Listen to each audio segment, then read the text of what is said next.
students and learners. In today's session, we are going to discuss Gandhi and human ecology. It's a part of our MA program course MGPE 014. The concept of sustainable development as an alternative to the modern development paradigm appeared in the academic taxonomy and development discourse only by 1980s. Several scientific studies on industrial pollution and its impact on environment have brought about startling findings on ozone layer depletion and the fast erosion of non-renewable natural resources, which have created much anxiety among scientific community on the future of humanity and its sustenance.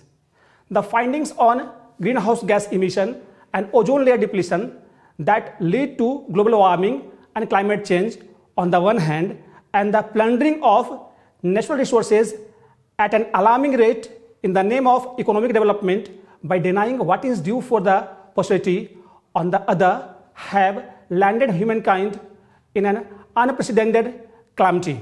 The irony of modern world is that solutions are sought within the same value systems and thought process and patterns which have created the crisis. Conceiving in advance the dangerous consequences of modern Western civilization on the future of humanity, Gandhi in his magnum opus Hind Swaraj exposed the unsustainability and irrelevance of modern Western civilization. His critique of modern industrialism, unrestrained technological advancement, concentration of political and economic power, and value-free way of life constitutes the basic premises for the Gandhian approach to sustainable development. The spiritual world view advanced by Gandhi's question the basic premises of the sustainability of the lifestyle and life vision evolved in the modern societies rooted in the materialistic worldview that believes in unlimited growth, cutthroat competition, and self-driven individualism. The way of life and vision that Gandhi practiced himself and encouraged to promote in all realms of socio-economic and cultural life constitute the future sustainability model to address the 21st century's challenges of violence, ecological crisis, religious animosity and strife, and in developing global alternatives. In this online interactive session, I will review the present global initiative to address the adverse repercussions of the modern industrializations on the nature in the way of life of humans with the objective of identifying the limitations that efforts are confronted with. This session further seeks to evaluate the concept of sustainable development as visualized, promoted and practiced by global governance and institutions in the wide setting of Gandhian vision of human sustainability and its legacy. The major focus of the session will be examining the viability and pragmatic relevance of Gandhian vision and mission of human sustainability with eco-friendly approach. We will also emphasize the significance of the vision tradition of India from the where Gandhiji ever gained insight, intellect and strength for his life mission with the objective of shedding new light in resolving the human challenges. We will try to examine whether Gandhi is a human ecologist or not. What are the main elements of human ecology? We will try to explore the major influences, both Eastern and Western sources, on Gandhian environmental thoughts. Gandhi's ideas on the environment emerged from his vision of an alternative economy and polity that he envisaged for the country. We will also critically evaluate the influence of Gandhi on the various environmental movements in India and abroad, as well as reiterates the main elements of Gandhian ecological vision. The central importance of Gandhi to non-violent activism is well acknowledged around the world. There are also other significant Gandhian thoughts related to various fields which are gaining popularity and attracting in-depth research and analysis in recent time. They have given a new direction of thinking and encouraging social movements at massive scales. One of them is the environmentalism in the form of deep ecology and sustainable development, which closely mirror Gandhi's philosophy. A renowned Gandhian, Thomas Weber, in his illustrious research, has analyzed Gandhi's contribution to the intellectual development of three leading legends in their respective fields, Arne Nash, Johann Galton, and E.F. Schumacher, and argues that those who want to make an informed study of deep ecology, peace research, or Buddhist economy, and particularly those who are interested in philosophy of Nash, Galtung or Schumacher should go back to Gandhi for a full comprehension. Friends, we will going to discuss about the Gandhi as a source of influence, inspiration to different ecologists and environmentalists. Gandhi has had a profound and celebrated influence on the non-violent movement through Martin Luther King Jr., Nelson Mandela, Cesar Chavez, Thomas Merton, Jean Saab, and many others. In the same way, many environmental activists, including the father of deep ecology, Arne Nash, admits his debt to Gandhi. The deep ecology of Nash tries to identify the relation of individual being to the nature, and it also asks to self-realization of Gandhian values. For those who know Gandhian philosophy, this line of reasoning can readily be realized. In much of the international relations, defense studies, security, ethnic conflict management, and related peace areas, Gandhian approach became indispensable. For example, the work of Johann Galtung, one of the most celebrated and prominent scholars in the peace research, is centrally influenced by Gandhian philosophy, while Galtung seems to have moved from positivism to Buddhism, while according to Galtung himself, it was Gandhi all the time. Is Gandhi a human ecologist? If we go by the ideas generated by the environmental movement in India, which is strongly influenced by Gandhi, the answer would come in a strong affirmative.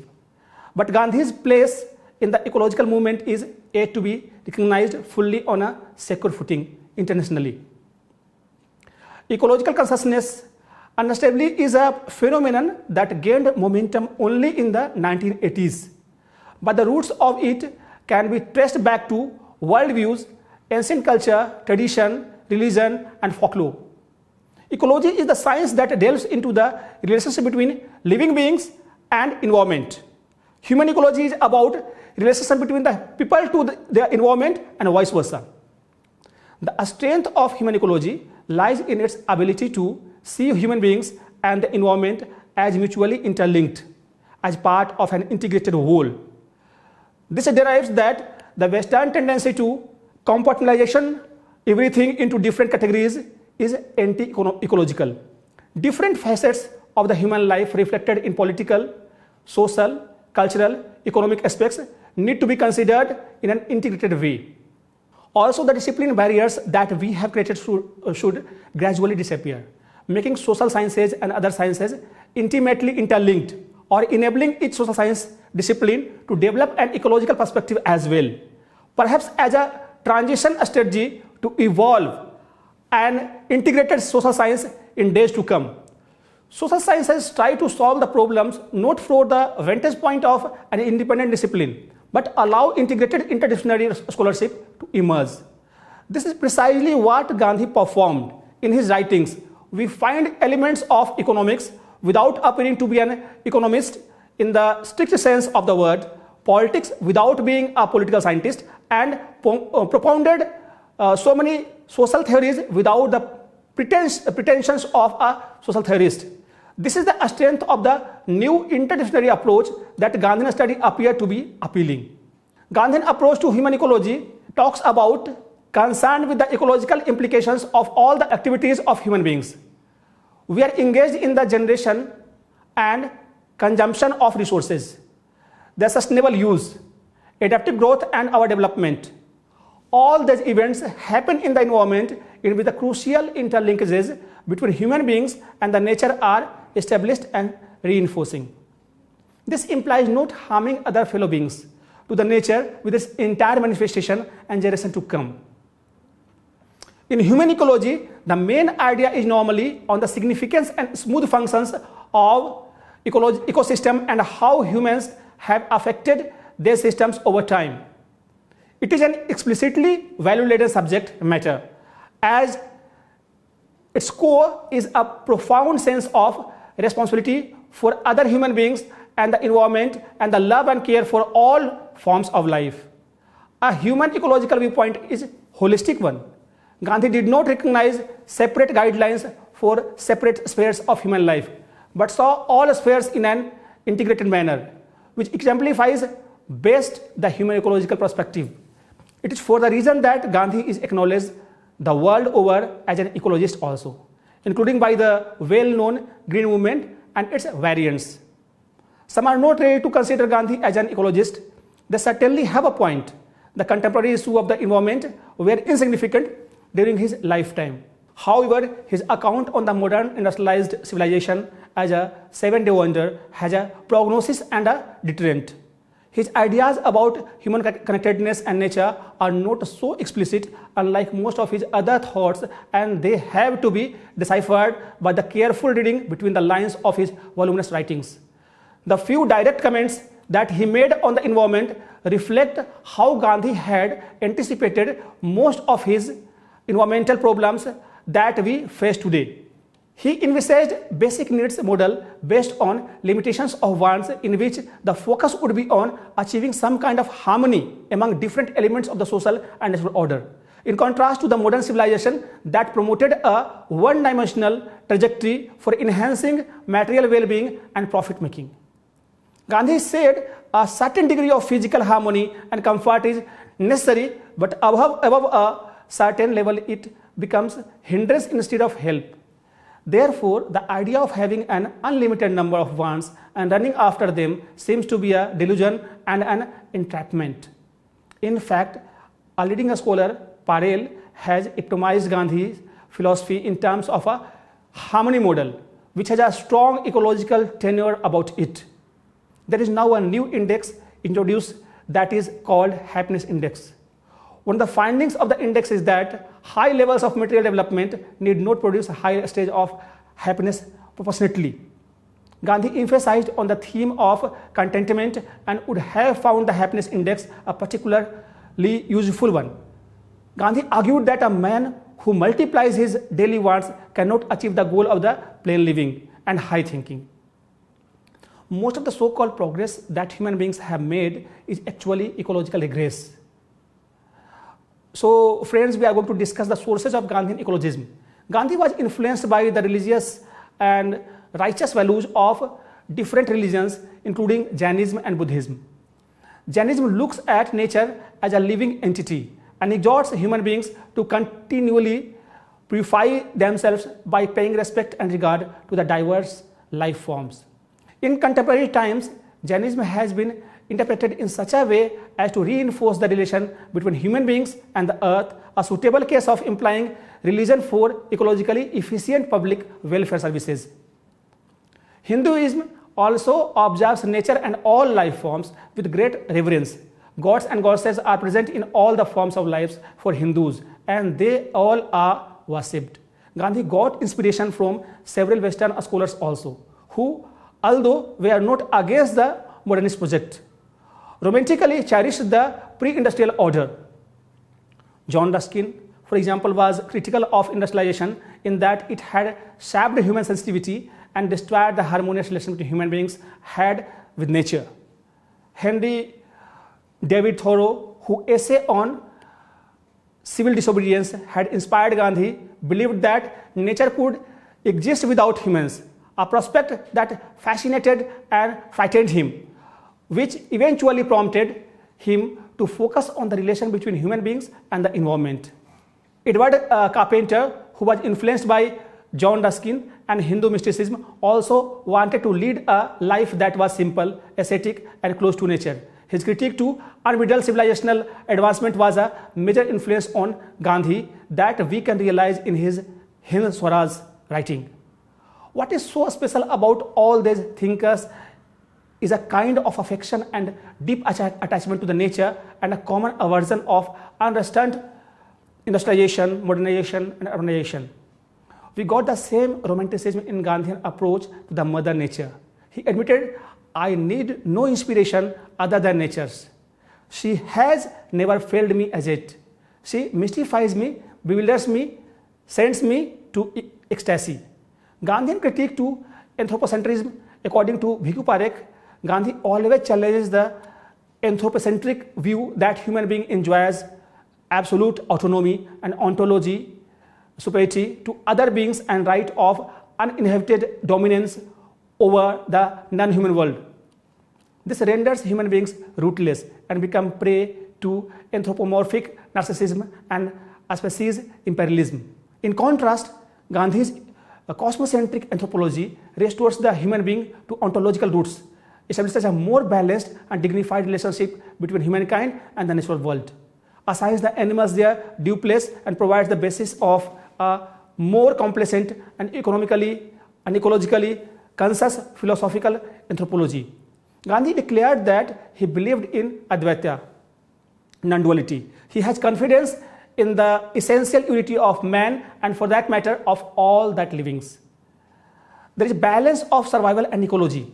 Gandhi tries to develop his integrated vision from original insights into nature and its manifestation. He was exploring how social change could be brought about by inflicting least harm to other human beings as well as to the nature. Gandhi inspired environmental activists like Sundarlal Bahuguna and Chandi Prasad Bhatt of the Chipko movement. Even Midha Patekar and Baba Amte of the Namda movement began their activism over questions relating to the livelihood issues of the marginalized section of society. Their struggle for protection of life-sustaining resources eventually led to a form of environmentalism, and that made it possible for them to see the interconnections among environment, development, survival, security, sustainability, and peace. During visits to Uttarakhand in 1929, Gandhi made a number of statements reinforcing the connections between the Himalayas and the survival of the entire country. He said, if there were no Himalayas, the entire plain land of India would have been a desert like Sahara. In other words, he understood how the survival of the entire northern India was dependent on the Himalayas. Gandhi was an environmentalist to the core of his heart, who realized and acknowledged the importance of interconnectedness among all forms of life. He always thought beyond the survival of the human species. In fact, ecological concerns emerged from his ideas of a basic needs model of social order that would not exploit nature for short-term gain, but try to minimize the needs and take only from it what is absolutely necessary for the human sustenance. Gandhi had to concede that life involves a certain amount of violence to nature. Even if it is unintended, what we can do is to minimize our needs to maximize extent. Gandhi's critique of modernity and its ecological implications. For Gandhi, industrialization and profit-making were at odds with moral progress. He advocated the incessant greed for material comforts, and their multiplication is an evil. He made bold to say that the Europeans will have to remodel their outlook if they are not to perish under the weight of the comforts to which they are becoming slaves. Further, with the prophetic words, Gandhi forewarned a time would come when those who are in mad rush today of multiplying their wants would retrace their steps and say, what have we have done? If we observe subtly the contemporary debate on climate change, the manner in which the West is frantically trying to persuade the developing countries to reduce their carbon emissions, and the billions of the dollars being spent by developed countries to moderate the process of climate change, it validates Gandhi was utterly accurate in his prophecy. Although from the early 70s, we came to know about the environmental degradation through literature like Small is Beautiful and Limits to Growth, it took over a decade for the world to realize the gravity of the situation. Like many thinkers who influenced Gandhi and thinking in similar manner about ecology and other issues, when he shared his views, he represented a counter-thinking of his time. It was a wholesale disapproval of modern civilization and its entire manifestation. That is why Gandhi's book Hind Swaraj was banned within a year of its publication. Gandhi was asked if he would like to have the same standard of living for India's teeming millions as British had. He inquired, it took Britain half the resources of the planet to achieve this prosperity. How many planets will a country like India require? This shows his concern for conservation, for depleting natural resources, as well as persuasion to exercise restraints in the undesirable use of natural resources. It also emerges from a generational vision for the brighter future of descendants, their entitlements and reservation for themselves. As human beings, we have the responsibility to assume the stewardship of the earth and its resources and not engage in run-off expectations. This counter-thinking now gaining popularity with greater knowledge and understanding of the environmental crisis. Gandhi has been the major influence on the environmental movement in India. This includes not only renounced ones, but also movements against unscrupulous exploitation of natural resources by multinational companies, urbanization, deforestation, problem of rehabilitation for displaced people, nuclear power plants and waste disposal, use of agricultural land cultivated by small and subsistence farmers for commercial purposes, larger scale commercial fishing, destruction of seed varieties and so on. Chipko movement, the biggest environmental movement in Asia, as well as several Indian environmentalists and environmental historians such as Vanna Shiva, Madhav Gadgil, Anil Agrawal, Ramchandra Guha, have acknowledged their debt to Gandhian thought on environment. Guha has portrayed him as the single most important influence on the environmental movement in India, but he decided that it was left to J.C. Kumarappa and Miraban to construct an ecological program with Gandhian approach. Besides, it is unique about all those influenced by a Gandhian brand of environmentalism is their exclusive care for the environmental depredation of the rural areas due to external influences. Friends, we are going to discuss something about our Gandhian ecologist J.C. Kumarappa, who has a great influence from Gandhi. C. Kumarappa has been considered one of the pioneers of Indian environmentalists. Historian Ramchandra Guha calls Kumarappa the Green Gandhi, portraying him as a founder of modern environmentalism in India. Gandhi's association with Kumarappa, with whom he had a personal resonance, had played a crucial role in shaping Gandhi's economic ideas at grassroots, with attendant implications for the environment. Everything Kumarappa shared had the Gandhian imprimatur or approval. Kumarappa would not do anything that in his eyesight did not fit properly in Gandhian paradigm.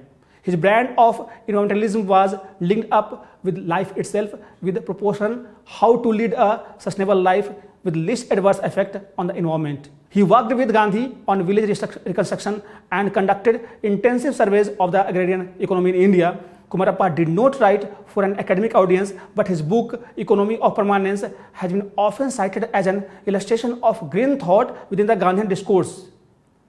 Gandhi's spiritualism and biospherical egalitarianism has very strong link. Gandhi treated all life as sacred and all human beings as part of the divine, living in concord with other beings. Suffering of all living beings was of the concern to him. Gandhi realized analogy between lording over nature and lording over other inferior people as in colonialism. For him, it is an arrogant assumption to say that human beings are lords and masters of the lower creatures. On the contrary, being endowed with greater things in life, they are the trustees of the lower animal kingdom. The notion of stewardship of the entire earth with its manifestation and all living beings on it in a nurturing spirit is the hallmark of Gandhian ecology. Gandhi's ethical and spiritual approach to all fellow creatures was based on recognizing all that livings where it merges with the concerns of the modern deep ecology movement. Ahimsa, for him, envisaged as an awareness of the interdependency of all life. Ahimsa can emerge only in a disciplined environment in which a person renounces pleasure of the body in pursuit of a higher spiritual pursuit. Vanna Shiva, an ecofeminist and environmental activist who acknowledges Gandhian influence on her thinking and work, has embarked on programs like Seed Satyagraha to protect biodiversity and virulently oppose it from becoming the monopoly of the handful of corporations. She also calls for protesting the monopoly regimes of the intellectual property rights and patents. Through her Navadan movement, she seeks to achieve seed, food, water and land satyagraha should take in 21st century. There is an argument that the concerns of deep ecology are not suitable for poor countries where the people live in miserable conditions, where some degree of anthropocentric is necessary. Ernest actually defend a weak form of anthropocentrism. For Nash, identifying oneself with nature should become a pathway to self-realization.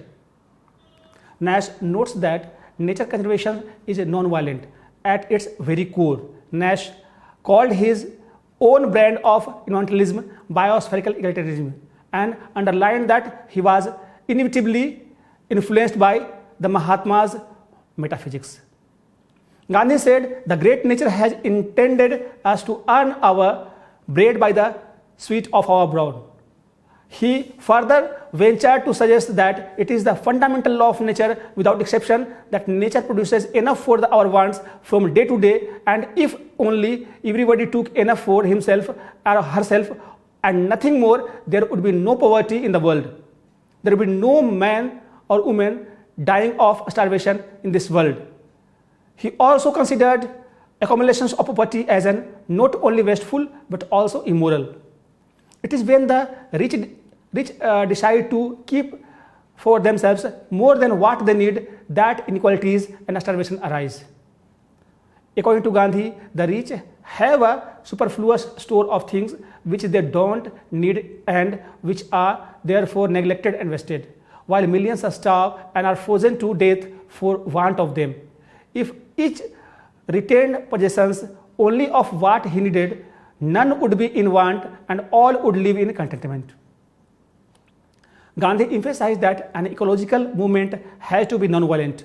He said, we cannot have ecological movement designed to prevent violence against nature unless the principle of non-violence becomes central to the ethics of human culture.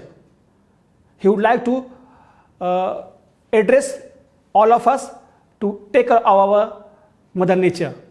I would like to conclude this session with findings. From a Gandhi perspective, the present environmental mess ranging from deforestation, soil and biodiversity loss to pollution and climate change is not a disease but only a symptom. A good doctor treats the disease and not the symptoms. The disease is the very concept and pattern of growth and development that are being followed everywhere.